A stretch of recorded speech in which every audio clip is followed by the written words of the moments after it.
మనం సంక్రాంతి పండుగ అంటే ఈరోజు సాధారణంగా ఎలాగ అయిపోయిందంటే రంగులు అద్దడం, రంగులతో కూడినటువంటి ముగ్గులు వేయడమే చాలామంది అలవాటుగా అలవర్చుకోవడం జరిగింది. కానీ వెనకట రథాల ముగ్గులు, దీటీల ముగ్గులని ఆకిట్లో ముగ్గులు వేసేవారు.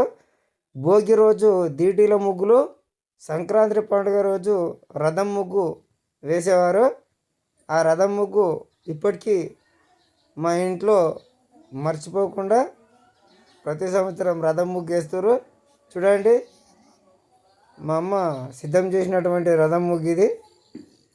అందరూ ఒకసారి గమనించగలరు.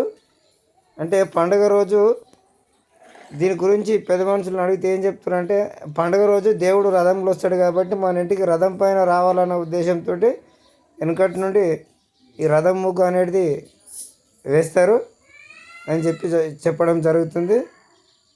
మరి ఏదో మనకు తెలియదు వివరణ, దాని గురించి ఏం వివరణ తెలియదు. కానీ ఇప్పటికీ చాలామంది మర్చిపోకుండా ఈ సాంప్రదాయాన్ని పెద్ద మనుషులు, మాతృమూర్తులు కాపాడుతున్నారు. వారందరికీ మరియు మీ అందరికీ సంక్రాంతి పండుగ శుభాకాంక్షలు.